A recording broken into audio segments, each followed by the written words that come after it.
어느 날 갑자기 찾아오는 죽음. 3명 중 1명은 응급실에 도착하기도 전에 사망한다는 이것. 암 다음으로 높은 한국인 사망원인 2위인 심근경색입니다. 현대인의 잘못된 생활 습관으로 심근경색 환자들은 매년 늘어나고 있는데요. 오늘은 돌연사의 주범이라고 하는 심근경색에 대해 자세히 알아보겠습니다. 지금부터 시작하는 영상 주목하세요.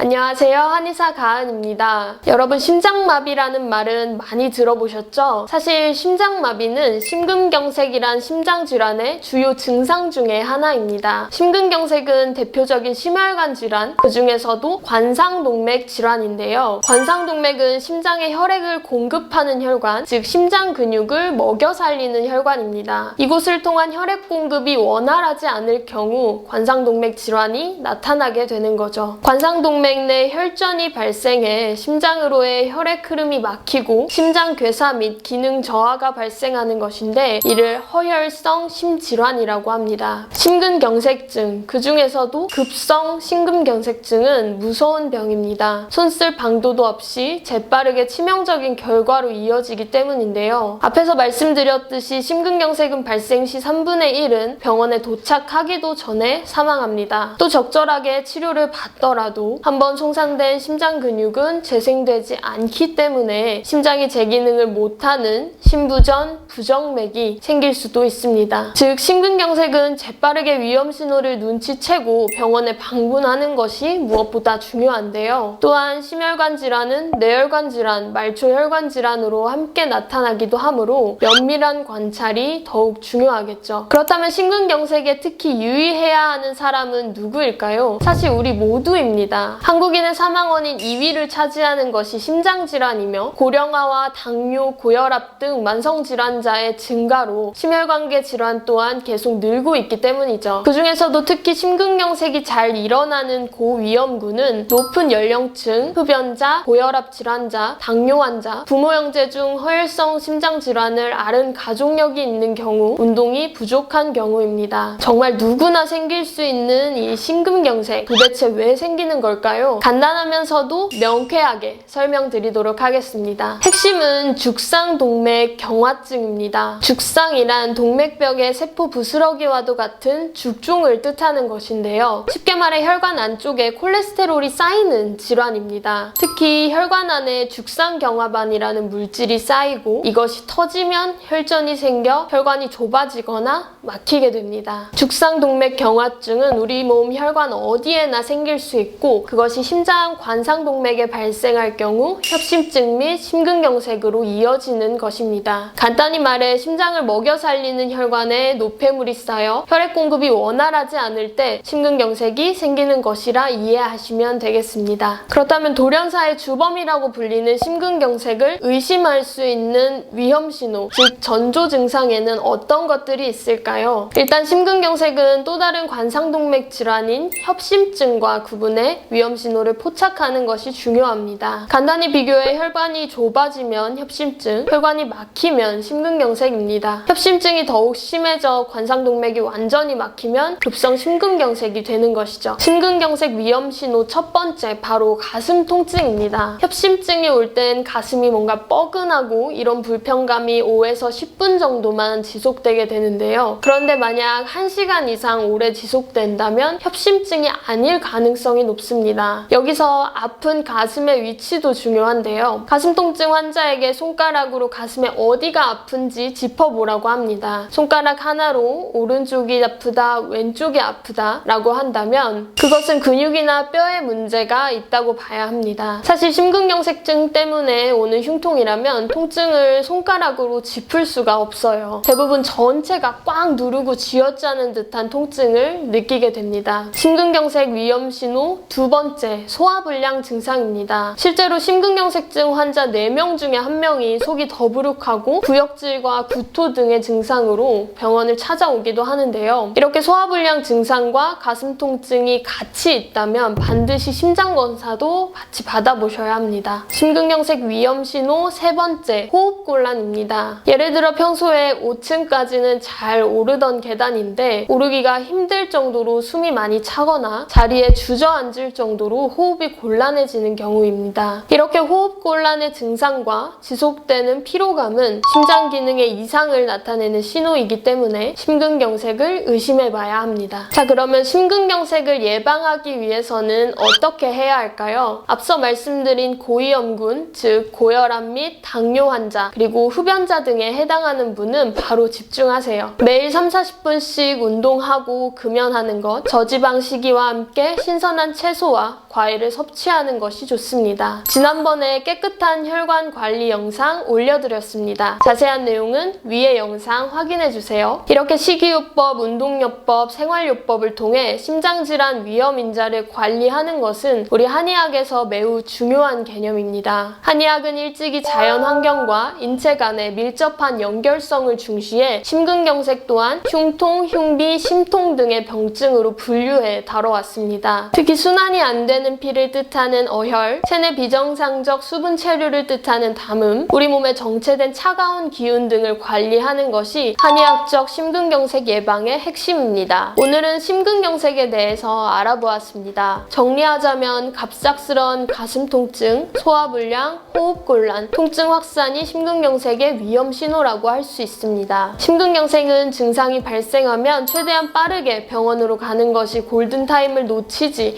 않는 방법입니다. 오늘 알려드린 증상들 꼭 기억하셨다가 내 몸이 의심스럽다 하시는 분들 바로 병원에 가서 검사를 받아보시기 바랍니다. 저희는 다음번에 더 좋은 건강 정보를 가지고 찾아오겠습니다. 오늘도 건강한 하루 보내세요.